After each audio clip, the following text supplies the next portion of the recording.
On today's show, we're going to look back at 21 years ago this week because those were good times for Yankee fans. Remember when the Yankees used to make the World Series with regularity? Yeah, we're going to talk about two of those games. Plus, Jose Trevino is doing some things, winning some things, and we'll be talking about that too. All next on Locked On Yankees.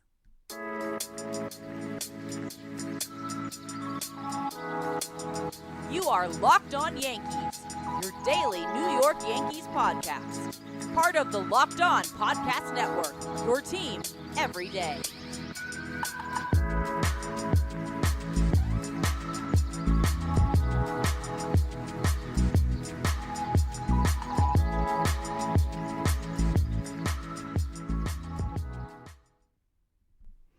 Happy Tuesday, everyone. It is November 1st, 2022. Both of those things shock me. Welcome to Locked On Yankees, which is part of the Locked On Podcast Network, your team every day. I'm your host, Stacey. I'd like to thank you for making Locked On Yankees your first listen every day. We're free and available on all platforms, including Apple, Odyssey, Spotify, and Stitcher. You can watch and subscribe to us on YouTube. We just passed 1,500 subscribers, and we're getting closer and closer to 1,550. Hit the thumbs up button to like our videos and the bell so you're notified as soon as our videos go live. So,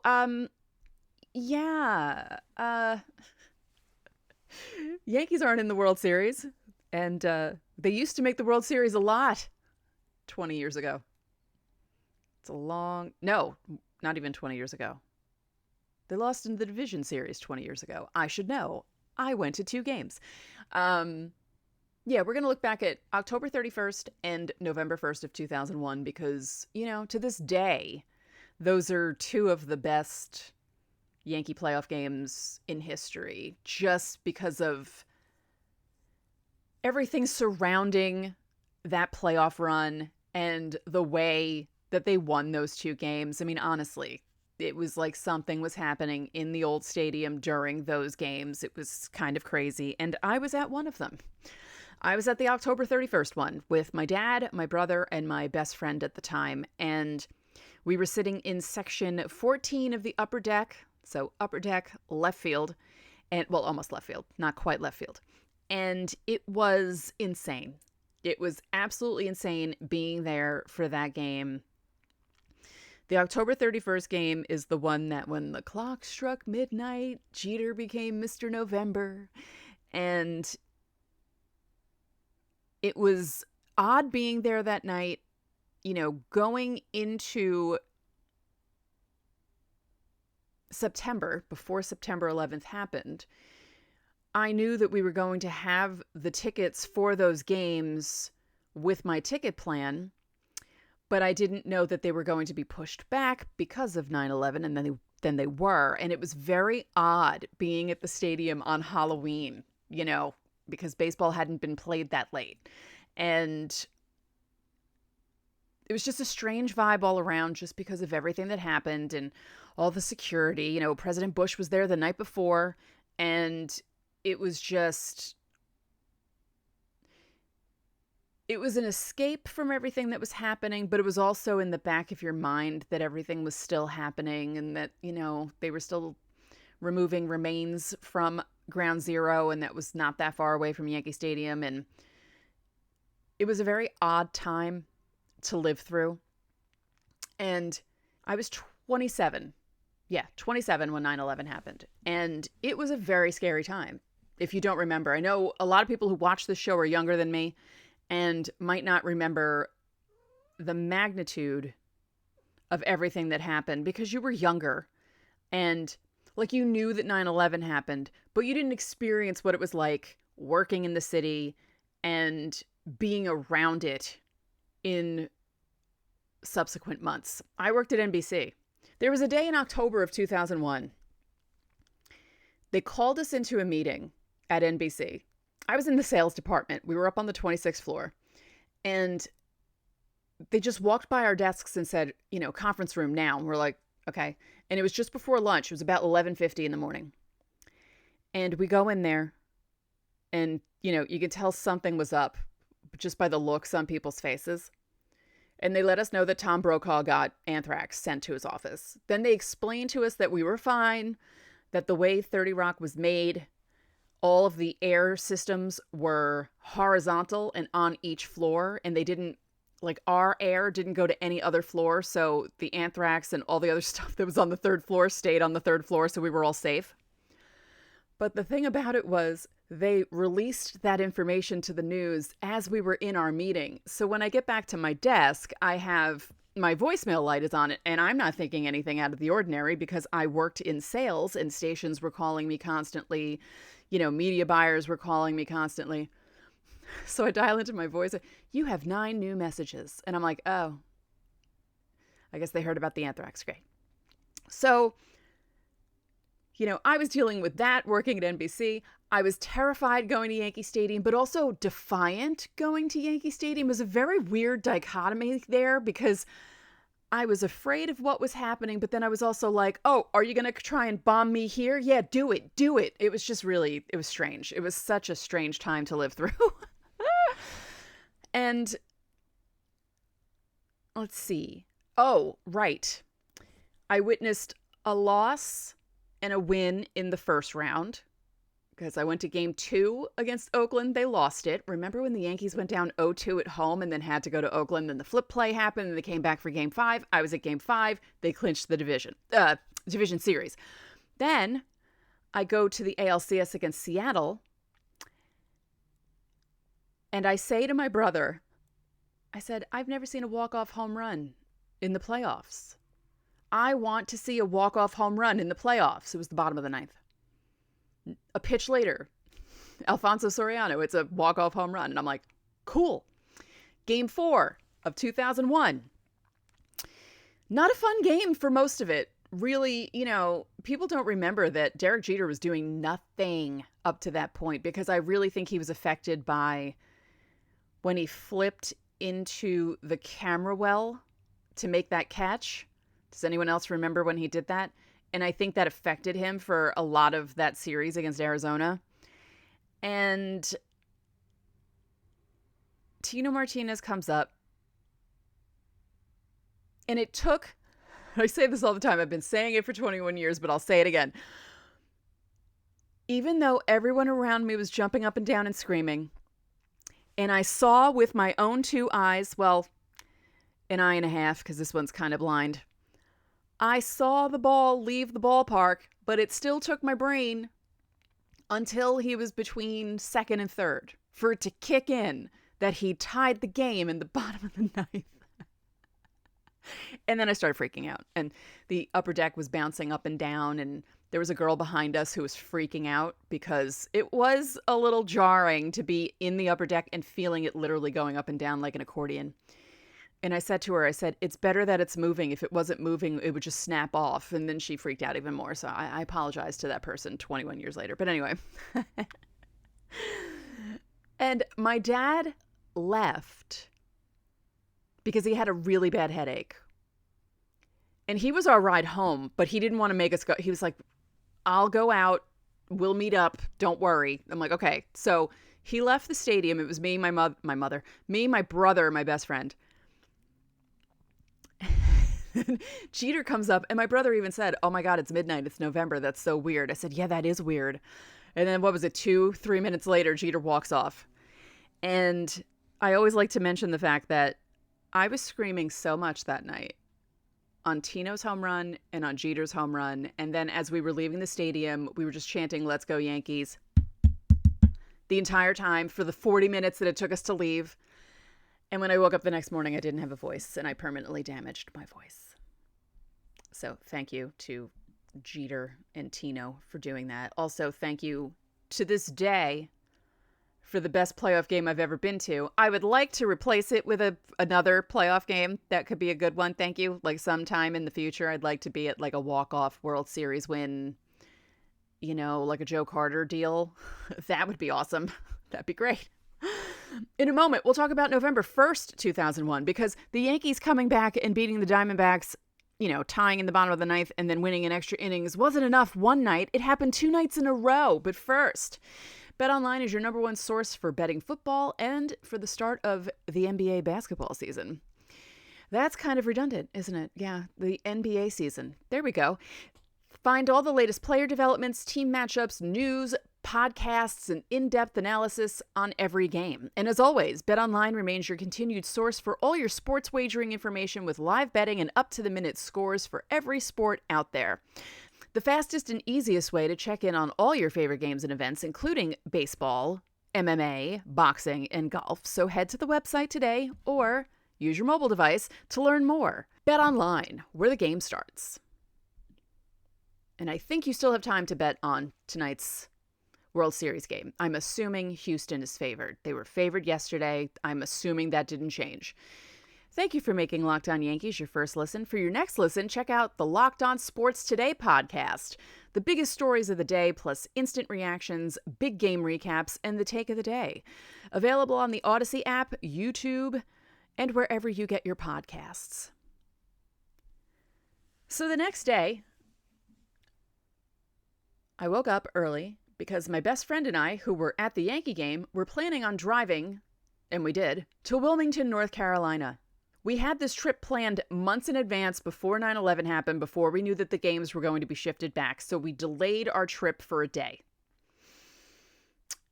We were going for a long weekend.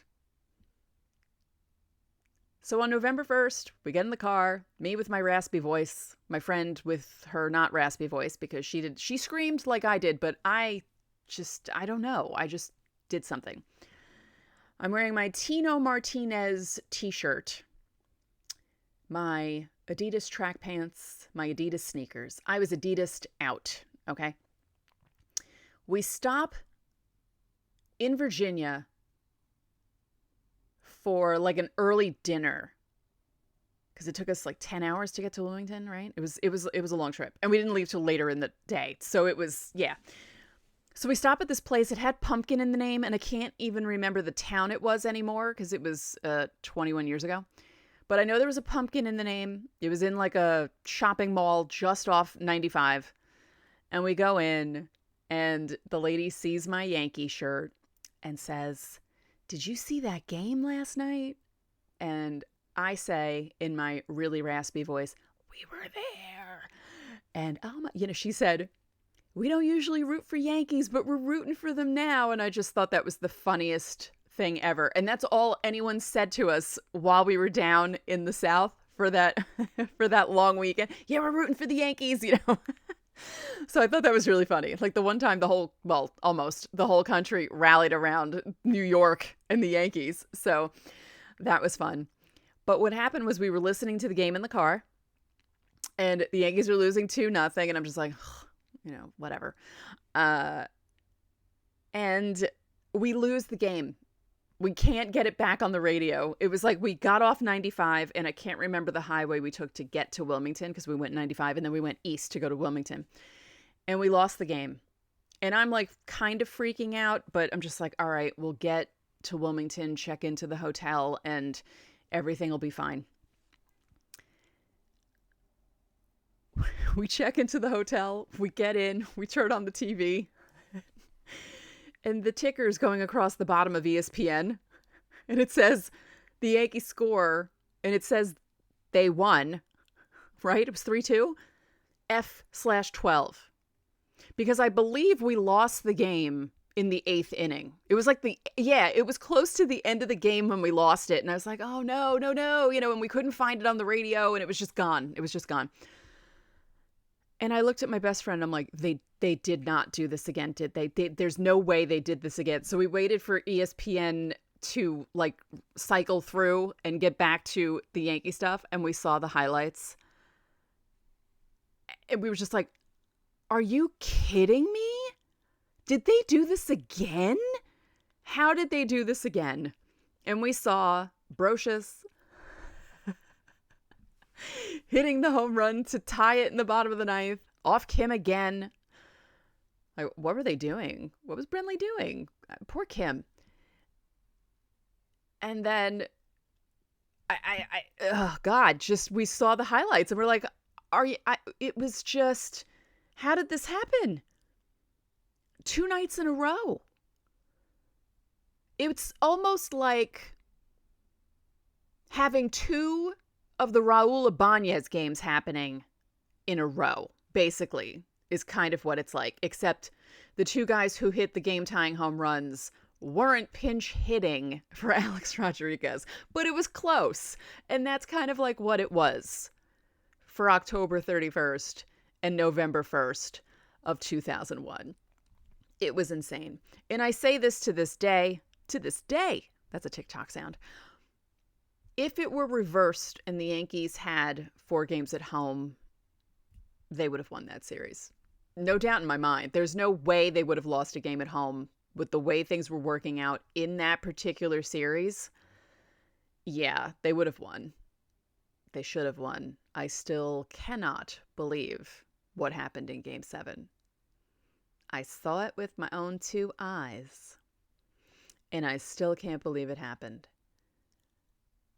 But it just shows you how quickly things can change in baseball. And the Yankees kind of got the taste of their own medicine from what happened in games 4 and 5. We were in Wilmington for 6 and 7. We watched Game 6 at the Firebelly Cafe. Wait, was it cafe? No, Firebelly. What was it called? Oh my God, we went there all the time when we went to Wilmington. Firebelly Grill? Something like that. Firebelly. We saw a couple of Dawson's Creek actors there when we were there. And that Game 6 was the game that Andy Pettitte just put a giant dookie on the pitching mound in Arizona. Yeah. That was not fun being in a bar in North Carolina witnessing that, because I was all excited to watch the game. Woo, the Yankees can win the World Series. And then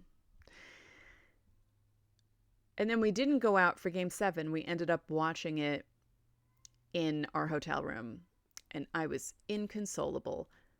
But I think I was inconsolable mainly because of everything that led up to Game 7. And I think other people felt the same way. It was just such an emotional 2 months of like, it was just constant bad news, scary news, depressing news. And to have baseball be that savior for those few hours a night, and then to have it end the way that it did, and not on a good note, and not the way you wanted it to, and not the way it should have ended with a Yankee win. I cried for 3 hours after that game ended. If it were a regular Game 7 that they lost, I would have been angry for 10, 15 minutes, and then I would have calmed down. But because of everything that led up to it, I just let it all out in one 3-hour cry. And I don't think I was the only person who did that. I mean, it was a very emotional experience that fall. I'm still upset to this day that they didn't win that. And it wasn't just for the 4-peat. It was really because of everything that happened. I mean, could you imagine what it would have been like if they won that World Series? That would have been crazy. That would have been so great. But them making the World Series and winning those 3 middle games the way they did, that was good enough. That was good enough. So in a moment, we're going to talk about Jose Trevino, because Jose Trevino got some good news this week. And this isn't going to be a full player review for Jose Trevino. That's going to be coming up one of these days when we go through the season and review everything. But first, okay, so a couple of cool things happened for Jose Trevino within the last few days. The 2022 Fielding Bible Awards, given to the best defensive players at each position, were announced late last week. The winners were voted on by a panel of experts who consider statistical analysis, the eye test, and any other factor they wish to choose. And guess who won for catcher? That's right, Jose Trevino. We don't get to see Yankee catchers win this award, so this is cool. Trevino excelled behind the plate, leading all catchers with 21 DRS, defensive runs saved. His biggest contributions came in pitch framing, where Fangraphs scored his pitch framing more than twice as high as any other catcher this season. It's interesting to have a catcher who does things well behind the plate. Everything well behind the plate. You have some catchers who had different strengths. But it's a joy watching Jose Trevino. I felt bad for him during the playoffs, though, because he was getting beaten up. Those last few games, he, constant fouled off balls hitting him and just, I can't remember which game it was, but my brother was like, God, poor Trevino, he's getting beat up these last few games. It's like, yeah, it's like, ugh, that's not a fun way to end your season. And then today, this only just came out, by the way, he won his first Gold Glove. Now, how cool is that? And I know a lot of people kind of poo-poo the Gold Glove and, it's not a big deal. He's the third player in Yankees history to win a Gold Glove at the catcher position, joining Thurman Munson and Elston Howard. Hello? That is good company. Trevino led all Major League catchers again, as I said, with 21 defensive runs scored. Defensive runs saved, which was also tied for third most defensive runs saved in baseball, regardless of position. That is cool. And I believe, right? Yes. Oh, hello. DJ LeMahieu. He won for utility player, and it's the first utility player award for Gold Glove. Interesting. I didn't know this was happening. Okay. He was limited to 125 games due to injury, but he still saw significant time. He played first base for 35 games, second base for 41 games, and he played 47 games at third. He had 2 outs above average at first and second, each of them, and 4 at third, which ranks 11th among all Major League Baseball third basemen, despite his limited appearances there. It's his 4th Gold Glove, but it's his first with the Yankees. This is his 4th overall, but it's the first that he's won with the Yankees because he won his last Gold Glove in 2018 during his last year with the Rockies. That is cool. I didn't know they were doing a utility player Gold Glove. That's pretty cool. And then finally, the Yankees obviously have silver sluggers. You can name them off your head. It's not hard to figure out who would be part of the silver slugger list for the Yankees, but Anthony Rizzo, hello, 32 home runs. DJ LeMahieu, unbelievable. He's up for second base and utility. And that's, again, in only 125 games. Now, it's not as bad as Rafael Palmeiro winning first base Gold Glove in 1999 when he only played 28 games and beating Tino Martinez. And no, I'm still not bitter about that. Aaron Judge, obviously, outfielder. He hit 62 home runs. He's a lock to win that. It would be his 2nd straight Silver Slugger and 3rd of his career. And Giancarlo Stanton, designated hitter, 31 home runs. Not bad. Not bad at all. And then you have like the regular suspects, Ohtani, Trout, George Springer, guys like that, Vlad Guerrero Jr. So yeah, lots of guys in the running for Silver Sluggers. There's some good things for the Yankees. I said it yesterday, and I said it last week. Is it disappointing they didn't make the World Series? Of course it is. Is it disappointing they're not going to win a World Series? Yes. But were people expecting them to win the division when the season started? No. Was anyone expecting Jose Trevino to do anything for the Yankees? No, because they didn't know he was going to be a Yankee before the season started. It's just the way baseball is. It's fun. So, we're going to start reviewing the season, reviewing players. Some players will have individual episodes. Obviously, you know who's going to have his own episode. That's not easy. That's not hard to figure out. I could probably do 5 episodes on Aaron Judge if I really wanted to, but we don't need that. And, some position players will be lumped together, and it's going to be interesting depending on the player. It's going to be a fun time looking back at Judge. It might not be a fun time looking back at, say, Aaron Hicks or Josh Donaldson, but, I'll make it fun for you. I'll try to make it fun for you.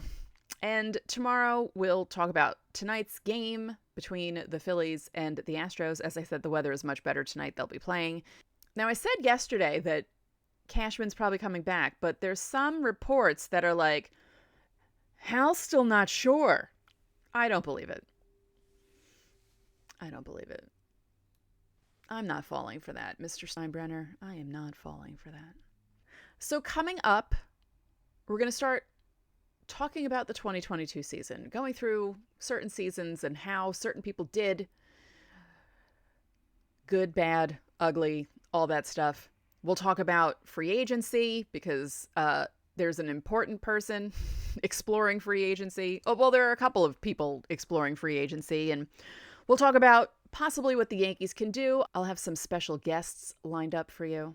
I don't want to tease anything, but I'm going to put out some feelers for some special people and see if I can get them on the show, maybe back on the show. There's a hint.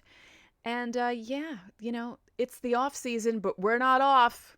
We are not off. We're on full schedule through the winter meetings and up to Christmas.